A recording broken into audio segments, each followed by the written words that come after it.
जो करते रहोगे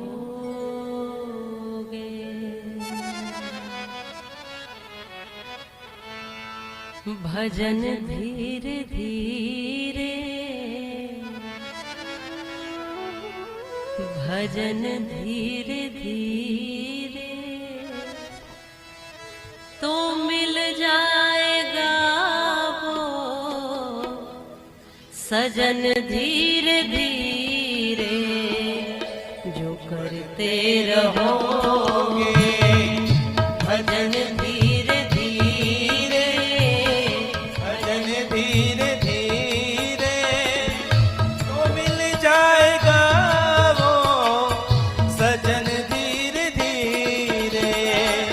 जो करते रहोगे, हाँ जो करते रहोगे तुम भजन धीरे धीरे, भजन धीरे धीरे तो मिल जाएगा वो सजन धीरे धीरे। तो मिल जाएगा वो सजन धीरे धीरे।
मुश्किल नहीं है।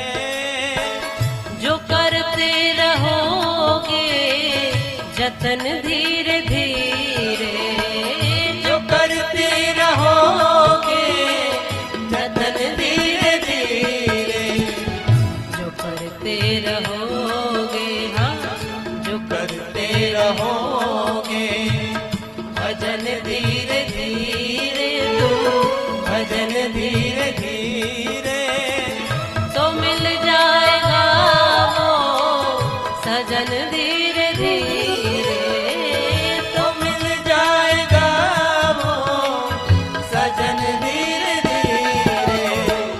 जो करते रहोगे, जो करते रहोगे भजन धीरे धीरे, तो मिल जाएगा वो सजन धीरे धीरे, तो मिल जाएगा वो सजन धीरे धीरे, तो मिल जाएगा वो सजन धीरे धीरे।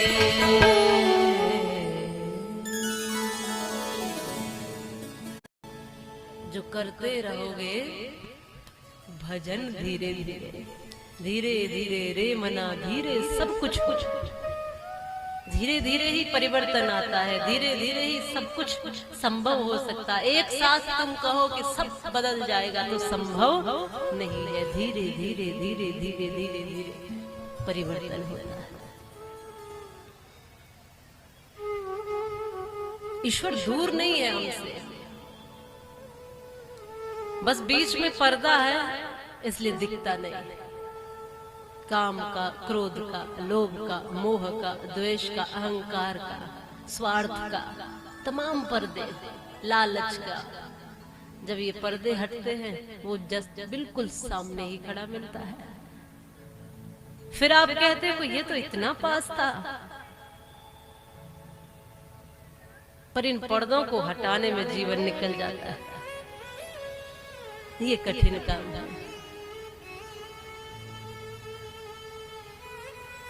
भगवान की कथा जो सबको तारती है, जो सबका कल्याण करती है, वो कह रही है श्री कृष्ण द्वारिकाधीश धर्म की रक्षा के लिए इस धरती पर आए और सबका उद्धार किया है, सबको तारा है, दुष्टों को मारा है। 16,108 इनके विवाहों का वर्णन है, जिसमें से 8 विवाह भगवान ने प्रमुख रूप से किए हैं और 16,100 का प्रसंग ये है कि भौमासुर की कैद में सभी राजकुमारियां बंद थी। इसने अनेकों राजकुमारियों को भौमासुर नाम के दैत्य ने अगवा कर लिया और अपनी कैद में रखा। भगवान को पता चला तब भगवान सत्यभामा के साथ गए हैं युद्ध के लिए। बहुत कठिन था इसके महल में जाना, लेकिन फिर भी भगवान पहुंचे और इस दैत्य को समाप्त किया और वहां से सब राजकुमारियों को बाहर निकाला। जब बाहर निकाला तो भगवान ने कहा सब जाओ अपने अपने स्थान पर। तब सबने रोकर कहा प्रभु कोई स्थान हमारा नहीं है गोविंद। हे द्वारिकाधीश, एक ही रास्ता हमारे पास है कि हम सब आत्महत्या कर लें। अब कोई रास्ता नहीं है क्योंकि हमारे पिता के दरवाजे उसी समय बंद हो गए थे जब हमको ये भौमासुर उठा कर लाया, अपहरण करके लाया था। पिता के दरवाजे बंद हो गए और हाथ हमारा कोई थामेगा नहीं, पति कोई बनेगा नहीं। जीने के लिए किसी परिचय की जरूरत तो होती है, कोई पूछेगा किसकी पत्नी हो, किसकी बेटी हो, किसकी बहन हो, कोई हमारा अपना नहीं है। जीने के लिए कोई न कोई तो आइडेंटिटी चाहिए ना, कोई न कोई तो पहचान चाहिए होती है। कौन हो तुम और तुम्हारी पहचान क्या है? देश से बाहर जाओगे तो फिर पहचान मांगी जाएगी, तो फिर कहोगे कि हम भारतीय हैं। घर से बाहर जाओगे तो पहचान मांगी जाएगी, तो कहोगे कि हम उस स्थान के हैं, हम वहां के हैं, हमारे पिता ये हैं। आपकी पहचान तो कुछ हो, पहचान ही कुछ नहीं है। कैसे जिएंगे प्रभु? ये देश तो वो है जहां सीता जी की भी अग्नि परीक्षा ले ली लोगों ने। तो हम तो इतने वर्षों से भौमासुर की कैद में रह के आई है, कौन भला हमें स्वीकार करेगा? बताओ द्वारिकाधीश। तो हमारे पास कोई रास्ता नहीं बचता मरने के अलावा।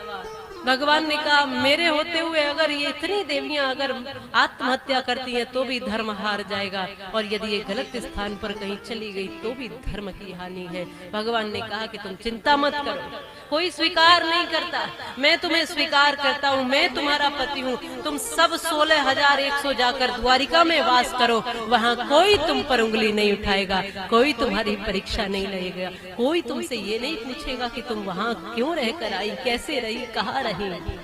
कोई कहे कि कौन हो, परिचय की जरूरत पूछे तो कहना द्वारिकाधीश भगवान श्री कृष्ण की पत्नी है। और वो तो द्वारिकाधीश है, सच कहे तो वो तो जगतपति है, सबके नाथ है। पति के माने केवल मांग में सिंदूर भरना और 7 चक्कर लगाना अग्नि के, ऐसा ही नहीं। पति के माने रक्षक, रक्षा करने वाला, जो आपके सम्मान की, स्वाभिमान की रक्षा कर सके, वही पति है। बस 7 फेरे ले लिए और मांग में सिंदूर भर दिया, आप पति होने का दावा कर रहे, कर्तव्य ही नहीं निभाए तो काहे के पति, रक्षा ही नहीं कर रहे, बीच चौराहे पर उसको अपमानित कर रहे हो, उसके सम्मान को तार तार कर रहे हो, गालियों से, अपशब्दों से उसके हृदय को छलनी छलनी कर रहे हो। कैसा पति?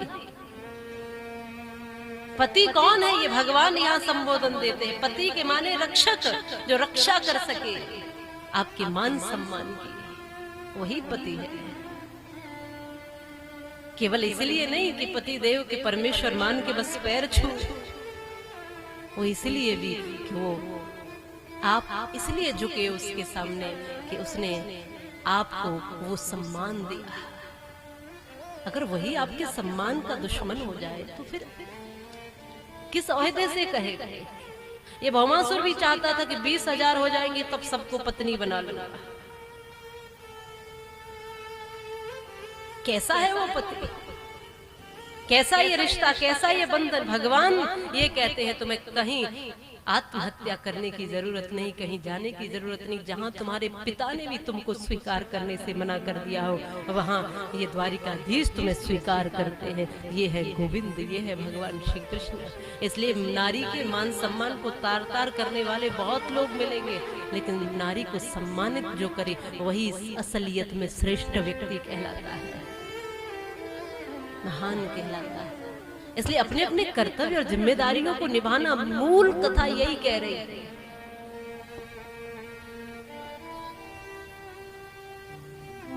भगवान ने सबको स्वीकार किया, सबको स्वीकार करते ही है गोविंद। जिसका कोई नहीं होता ना, उसके भी गोविंद है। जिसका कोई नहीं है उसके भी भगवान है। जिसका कोई नहीं है उसके बाके बिहारी है। जिसको कोई स्वीकार न करता हो उसके श्री कृष्ण है। जिसको कोई पूछता भी ना हो उसको भगवान अपना लेते हैं। कोई सुने न सुने पर ये जरूर सुनता, भरोसा करना। और वो रहता कहाँ है? आपके भीतर ही है। इसलिए अपने भीतर से उसको प्रकट करना। आप हारते तब नहीं हो जब किसी ने आपको हरा दिया। आप हारते तब हो जब आप खुद मन से मान बैठे हो कि मैं हार गया।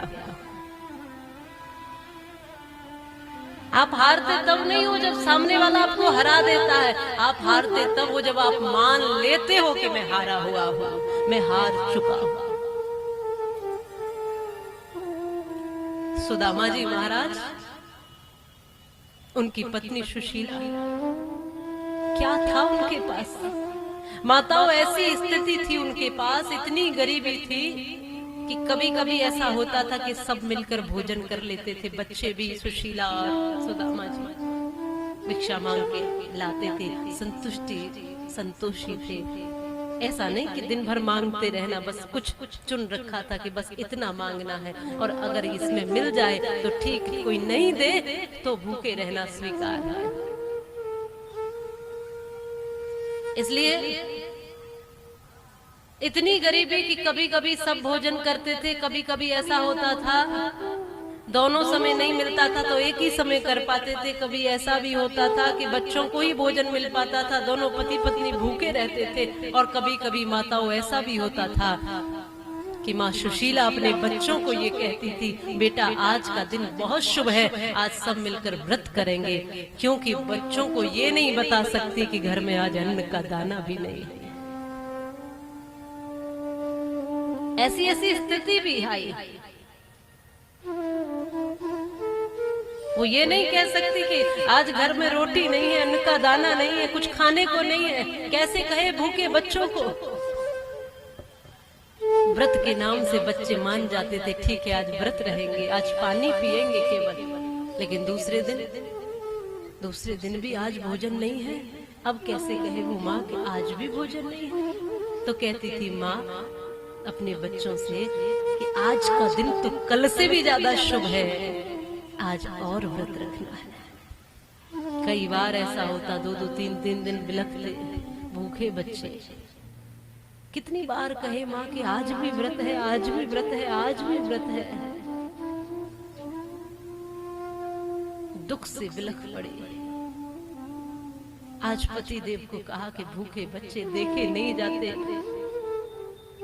आप कहते हो कि आपके मित्र द्वारिकाधीश है, जब सभी द्वारिकाधीश के पास जाते हैं, जब वो इतने सामर्थ्यवान हैं कि दुनिया उनके यहाँ झुकती है, आपके तो मित्र हैं, आप क्यों नहीं जाते?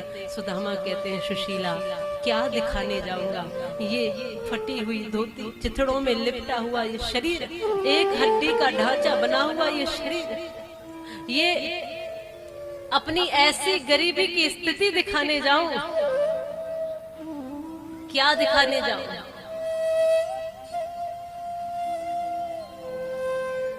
और अपने मित्र को दुखी करूं जाकर के, देखो मित्र मेरी गरीबी, मैं कुछ मांगूंगा नहीं जाकर, मुझसे मांगना नहीं आता।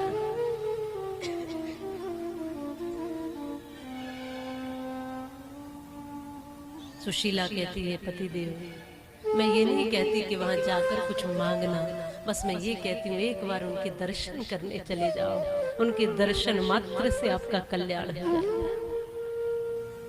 पत्नी वही जो पति को भगवान से जोड़ दे, धर्म से जोड़ दे, इसलिए इसको धर्म पत्नी कहते हैं। धर्म से जोड़ दे, अच्छे कार्यों से जोड़ दे, धीरे धीरे धीरे धीरे कह कह करके उसको अच्छे रास्ते पर लेकर आए, कोशिश करे। प्रायशः माताओं में ज्यादा शक्ति होती है, माताओं में ज्यादा सहनशीलता होती है, माताएं सहन करना जानती हैं, इसलिए माताएं ही परिवर्तन कर सकती है।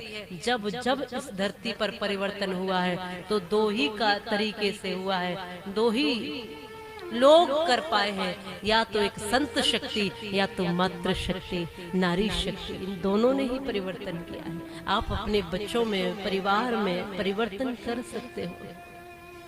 जो अवस्था है सुशीला से, माता से सीख सकते हो, इस देवी से सीख सकते हो।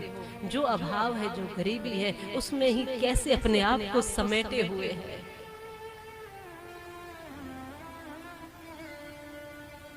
आप जान सकते हो पति को सही दिशा भेज रही, किसी व्यक्ति के पास नहीं भेज रही है, स्वयं द्वारिकाधीश के पास भेज रही है। ऐसे में भी सुदामा कहते खाली हाथ जाऊंगा क्या? मेरे पास कुछ है नहीं देवी, खाली हाथ जाना शोभा नहीं देता है। कैसे मित्र के यहाँ खाली हाथ जाऊं, और जाना भी नहीं चाहिए। कभी किसी मित्र के यहाँ जाओ, बहन बेटी के यहाँ जाओ, खाली हाथ मत जाओ। किसी संत के यहाँ जाओ, खाली हाथ मत जाओ। कभी मंदिर में जाओ, खाली हाथ मत जाओ। ये एक हमारी परंपरा है। कुछ भी लेकर जाओ, किसी के घर जाते हो कुछ लेकर जरूर जाओ। मैं मित्र के यहाँ जा रहा हूँ पर खाली हाथ नहीं जाऊंगा, और देने को मेरे पास कुछ है नहीं। सुशीला कहती है मैं व्यवस्था करती हूँ पतिदेव, कुछ न कुछ जरूर होगा। घर घर जाती है, दरवाजे दरवाजे जाती है। दरवाजे बहुत से तो माताओं खुलते तक नहीं है, बहुत से दरवाजे नहीं खुलते हैं, बहुत से दरवाजे नहीं खुले। कुछ खुले भी तो वो ये कह के वापस कर देती है कि कहां से दोगी? वो कहती है एक मुट्ठी थोड़े चावल दे दो। वापस कहां से दोगी? अरे मेरे पति देव द्वारिकाधीश से मिलने जा रहे, उनके मित्र हैं, तो वो खिलखिला के हंसती हैं, देखो द्वारिकाधीश इनके मित्र हैं। ऐसे सुदामा के मित्र द्वारिकाधीश, क्योंकि यहाँ कोई गरीब का अमीर मित्र होता कहाँ है? यहाँ तो अमीर का मित्र अमीर ही मिलता है, गरीब से कौन मित्रता जोड़ेगा? कौन दुख में साथ खड़ा रहेगा? 4 मुट्ठी टूटे चावल भी सुशीला को बड़ी मुश्किल से मिले हैं। ये समय बताता है, ये अवस्थाएं बताती है। अरे कठिनाइयों में ही अपने और पराई की पहचान होती है, दुखों में ही अपने और पराई का बोध होता है। धीरज धर्म मित्र और नारी, आफत काल परखिए चारी। विपरीत परिस्थिति में ही पता चलता है ना कौन अपने साथ खड़ा है। जब आपको जरूरत है, जब आप कठिनाई में हैं, जब आप मुश्किल में हैं, जब आप कमजोरी में हैं, जब आप गरीबी में हैं, जब आप जरूरत में हैं, उस समय जो लोग आपके साथ खड़े हैं सही मायने में वही आपके अपने हैं। अरे तरक्की में तो दूर के लोग भी आपके अपने बन जाते हैं। तरक्की में तो दूर का रिश्तेदार भी कहेगा ये मेरा बिल्कुल सगा है, सखा है, अपना है। और अभाव होगा, गरीबी होगी तो अपना ही दूर भागता हुआ नजर आएगा।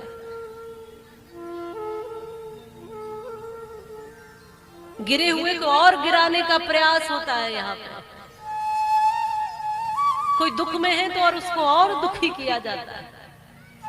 इसलिए कई बार मैं कहती हूँ, हर आंसू आंख में लाया मत करो और हर दिल की बात हर किसी को बताया मत करो, क्योंकि लोग मुट्ठी में नमक लिए फिरते हैं। इसलिए सबको अपने जख्म दिखाया मत करो। आपकी पीड़ा को सब नहीं समझ सकते, पर ये जो कठिनाई है ना, ये कठिन समय, ये बुरा समय, ये मुश्किल समय आपको अपने और पराये की पहचान करा देता है। ये अच्छा है। ऐसे में ही तो पता चलता है कौन अपना है। इसलिए एक दूसरे के साथ मुश्किल में डटे रहना, खड़े रहना,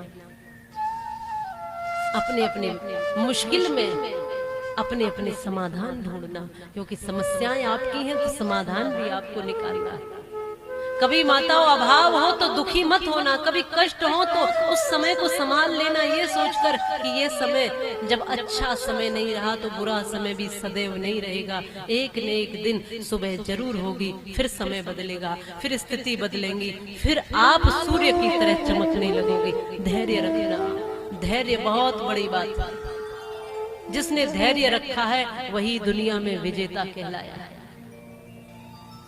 और धैर्य सबसे अधिक, सच कहूं तो, देवियों में मिलता है। यदि देवियां धैर्य रख करके अपने घर परिवार और संसार को व्यवस्थित करने लगे, अपने जीवन को व्यवस्थित करके वो चाहे तो सब कुछ व्यवस्थित कर सकती है। इसलिए अधिकतर मैं कई बार माताओं को जगाने का प्रयास करती हूँ। आप ही बिल्कुल सोए हो तो कौन आपका उद्धार कर देगा। अपना उद्धार स्वयं किया जाता है, अपना कल्याण स्वयं किया जाता है, अपनी समस्याओं को स्वयं सुलझाया जाता है। अपने परिवार की समस्याओं को अपने परिवार में ही रखना चाहिए, अपने घर की बात को घर में ही रखना चाहिए, अपनी बात को अपने तक ही और अपनों की बात को अपनों तक ही सीमित रखना है, क्योंकि कोई दूसरा तुम्हारे संकट मिटाने आने वाला नहीं। इसलिए मैं माताओं से कई बार कहती हूँ, देवियां देश की जाग जाए अगर, युग स्वयं ही बदलता चला जाएगा।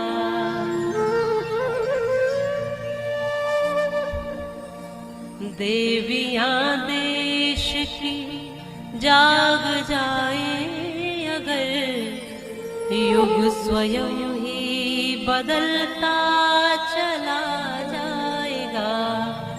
शक्तियां जागरण गीत गाए अगर, हर हृदय ही मचलता चला जाएगा। देवियां देश की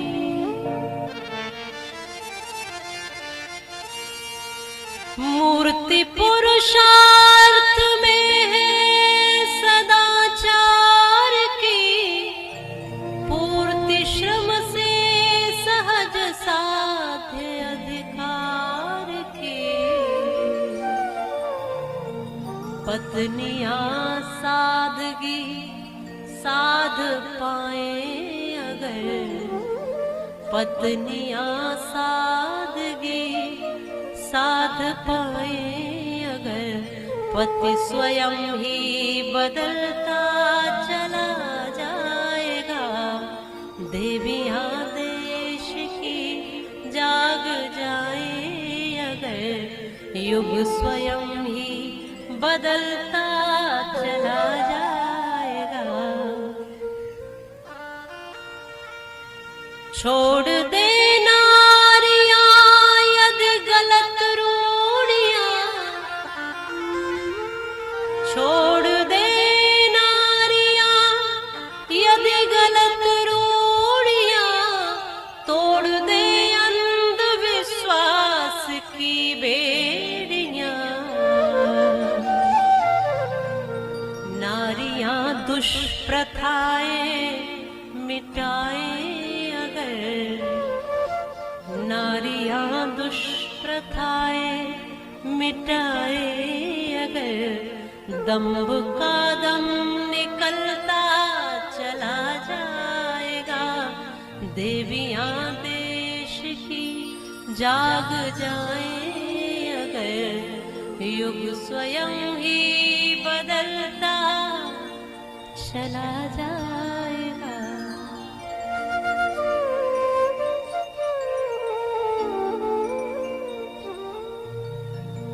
आपको जागना पड़ेगा,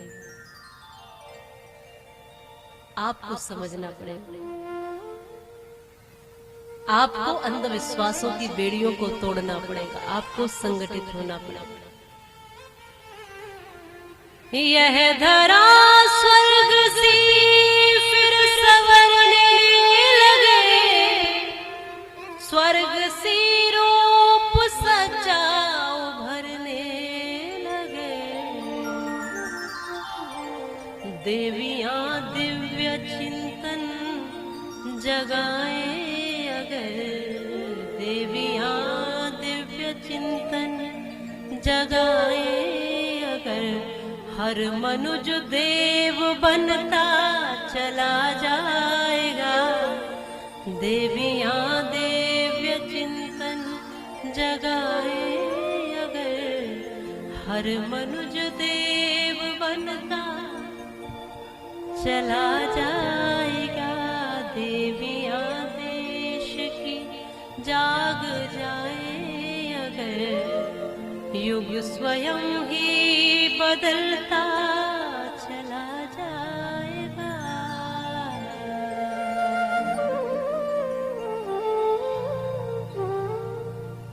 इसलिए देवियों जागृत होना है, संगठित होना है, एक मजबूत। आज कहते हैं ना, माता स्त्री स्त्री की शत्रु बनी बैठी। उसने कहीं थोड़ा सुंदर साड़ी पहन ली तो मेरे से ज्यादा अच्छी साड़ी उसकी कैसे है, मुझसे ज्यादा सुंदर लगती कैसे है, मेरे पास कोई कमी थोड़ी है, इससे भी महंगी साड़ी लाकर दिखाओ। आज हम ही आपस में घर में, आप मुझे बताइए, जितने सास बहू के झगड़े होते हैं उतने किसके होते हैं? जितने आपस में देवरानी जेठानी सास, यही लड़ती रहती है, महिलाएं लड़ती झगड़ती रहती है आपस में। इसलिए दिव्य चिंतन जगाओ। यदि जो हम कहीं न कहीं एक दूसरे से लड़ने में ऊर्जा बर्बाद कर रहे हैं, अगर सब मिलकर अपने अपने घर संसार को संवारते चलेंगे, एक दूसरे के साथ खड़े हो जाएंगे ना, तो फिर युग अपने आप बदल जाएगा। आपको बदलने की कुछ जरूरत ही नहीं पड़ेगी। अगर सच कहूं, यदि थोड़ा थोड़ा सा प्रयास इस कथा में देवियां करें और करती, तो नारायण सेवा संस्थान के लिए एक बहुत अच्छी सेवा माताओं के द्वारा दी जा सकती है। ये माताएं हैं, जैसे हमारे संचालक भाई ने कहा था कि क्या मजाल है पुरुषों की कि ये कह दे कि नहीं जी हम ऐसा नहीं करेंगे। जब माताएं सोच, जब आप जिद करती हो कि ये साड़ी चाहिए ही चाहिए, तो पति बेचारा कहता ठीक है देवी ले आओ, अब शांति कर दो, क्रांति मत कर। जब ऐसा करा सकती हो आप अपने लिए, तो कहीं धर्म में, कहीं सेवा में, कहीं अच्छे कार्य में भी आप सहयोग करें और सहयोगी सबको बना सकती। आप में वो शक्ति है। आप स्वयं माँ हो तो किसी दूसरे के बेटे को, किसी के बेटी को, किसी के बच्चे को आप अपाहिज कैसे देख सकते हैं? एक ममता हमारे भीतर है। नारायण सेवा संस्थान से जुड़ करके कार्य करने का, उन दीन दुखियों की सेवा करने का जो भाग्य है, जो सौभाग्य है, जो भाव है, वो यही है कि हम एक माँ है, हम एक स्त्री स्वरूप है, हम एक मातृ स्वरूप है। तो माँ जितना जान सकती है कि बच्चा जब तकलीफ में होता है तो माँ पर क्या बीतती है, और बच्चा जब प्रसन्न होता है तो माँ को जीवन मिल जाता है, ये जानती है ना माँ। तो किसी माँ का बच्चा दुखी रह जाए तो एक माँ के होते हुए ये अच्छी बात नहीं। तो कम से कम जो भी सुन रहे हैं, जो भी यहाँ सुन रहे हैं, जो चैनल से सुन रहे हैं, प्रयास करें थोड़ा। युग ऐसे नहीं बदलता, युग हमारे प्रयासों से बदलता है। युग केवल प्रवचनों से नहीं बदलेगा, युग हमारे कर्म से बदलेगा, एक दूसरे के सहयोग से बदलेगा, एक दूसरे के साथ खड़े रहकर संगठन से बदलेगा। इसलिए इस स्थान के क्षेत्रीय वासियों, निवासियों, डाल्टनगंज वासियों और सभी आप भारतवासियों, जहाँ जहाँ तक भी आप श्रवण कर रहे हैं, भगवान के प्रेमियों, ठाकुर जी के भक्तों, आओ सब मिलकर कुछ बदलेंगे। एक कोई कुछ नहीं बदल सकता है, सब मिलकर थोड़ा थोड़ा सा कार्य करेंगे और भगवान के कार्य मनुष्य के रूप में ही, मानव के रूप में ही, नर के रूप में ही हम नारायण का कार्य कर देंगे।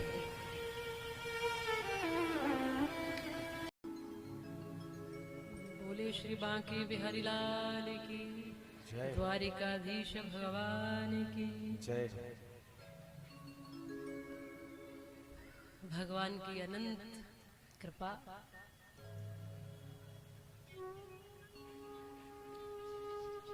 पुनः आओ उस भाव में चलते हैं जहां सुदामा जी महाराज 4 मुट्ठी टूटे हुए चावलों को लेकर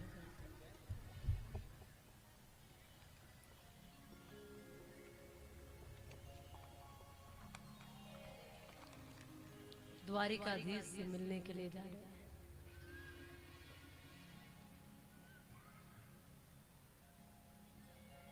सबके पास जाने के बाद भी माताओं देवी सुशीला जी को केवल 4 मुट्ठी टूटे चावल मिल पाए।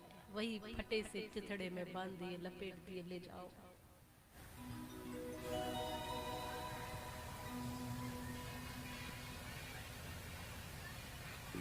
उनसे अधिक दयनीय स्थिति तो नहीं हो सकती ना। तब भी कुछ देने का भाव है, तब भी खाली नहीं जाने का भाव है।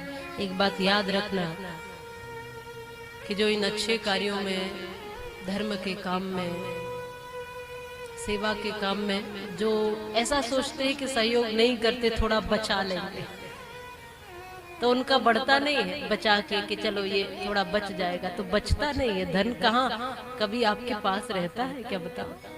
कहीं ना कहीं उसको तो लगना है, यहाँ यहाँ यहाँ यहाँ कहीं ना कहीं लगना है।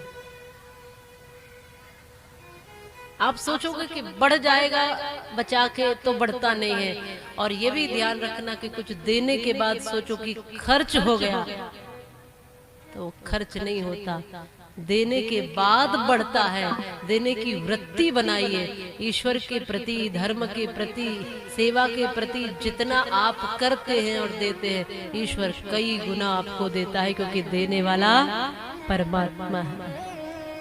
कहते हैं ना, देता है तो क्या, कैसे देता है माता? छप्पर फाड़ के देता है। अरे देने वाला तो वही है ना, उसको जब देना होगा तो कैसे भी देगा, कहीं से भी देगा। और लेने वाला भी है तो लेगा, तब भी कहीं से भी नहीं लेगा। हम कैसे भी कुंडली मार के बैठे रहे, छुपा के बैठे रहे, छुप सकता है, तिजोरियों में लॉक लगा लगा के रख दे, रह सकता है। कहीं ना कहीं तो इसको लगना ही है, जाना ही है। अपना मन अच्छा रखना, भाव अच्छा रखना, जो हमारे पास है। सुदामा जी क्या लेकर गए हैं? टूटे हुए चावल, 56 भोग नहीं लेकर गए भगवान के लिए। अरे नहीं है, बच्चों के लिए अन्न के दाने तक नहीं है। उसमें से भी अगर चाहते तो 1-2 दिन का कुछ तो एक आध बार का भोजन ही बन जाता उन 4 मुट्ठी चावलों में। लेकिन वो सब छोड़कर भी अपने मित्र के वहां पर गए हैं, लेकर के गए हैं।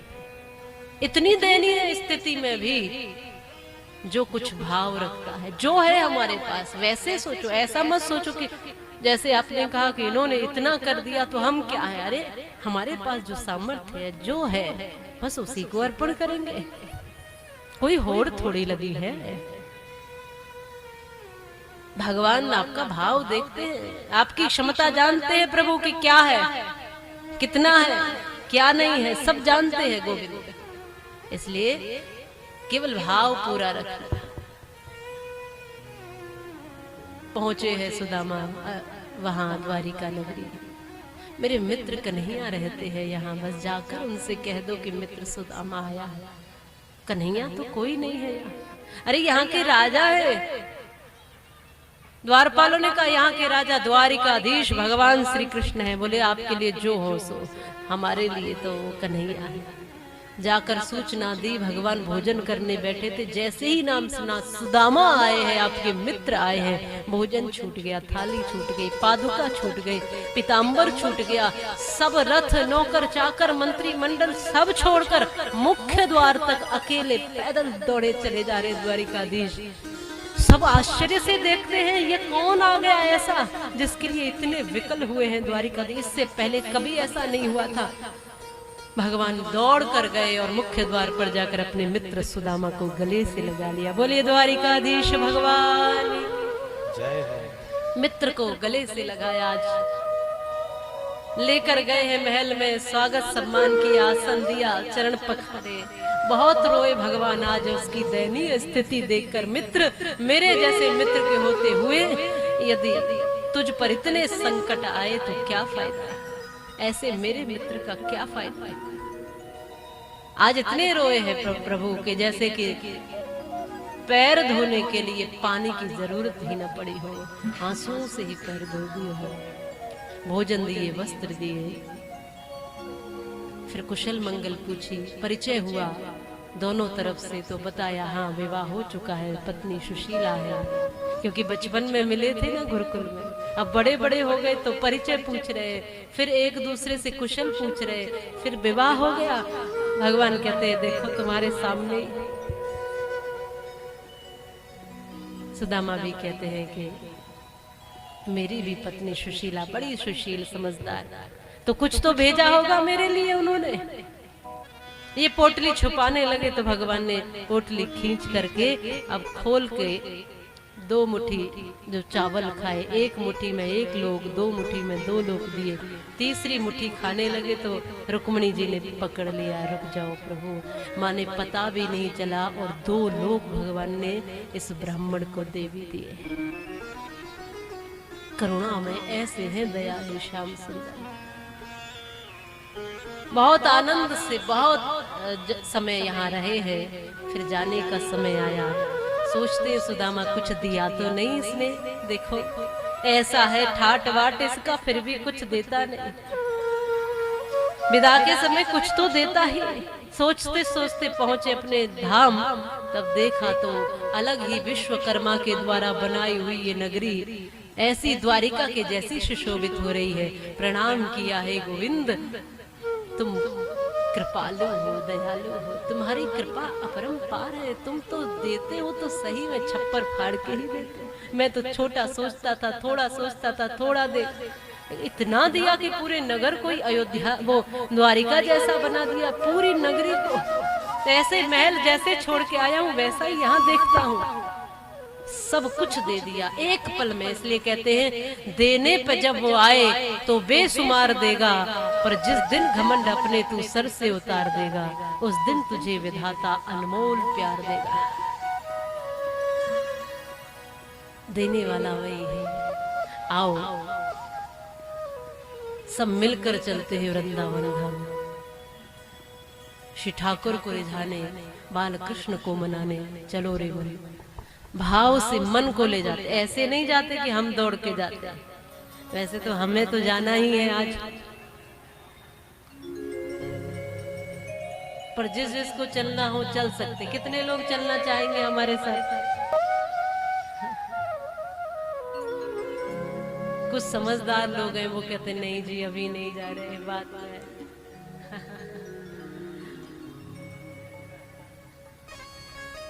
चलो शरीर से तो देखो जा पाए नहीं जा पाए, आपके घर परिवार वाले माताओं यहीं तक आ जाने देते हैं, वही बहुत है। फिर कहेंगे कि अब किसी कथा में नहीं भेजेंगे, ये तो साथ ही चली जाती।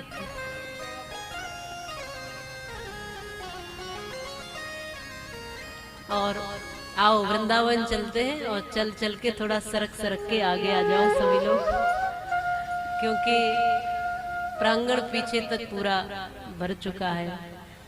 तो थोड़ा थोड़ा सा और आगे आगे आ जाओ। भगवान के जितने नजदीक आ जाएंगे उतना बढ़िया ही, आगे की तरफ ही बढ़ना है। आओ सबको स्थान देना है। यहाँ के भक्त हैं ही इतने श्रद्धालु कि भगवान के प्रति, कथाओं के प्रति समर्पण भाव रखते हैं। चलो सभी चलते हैं वृंदावन और कहते हैं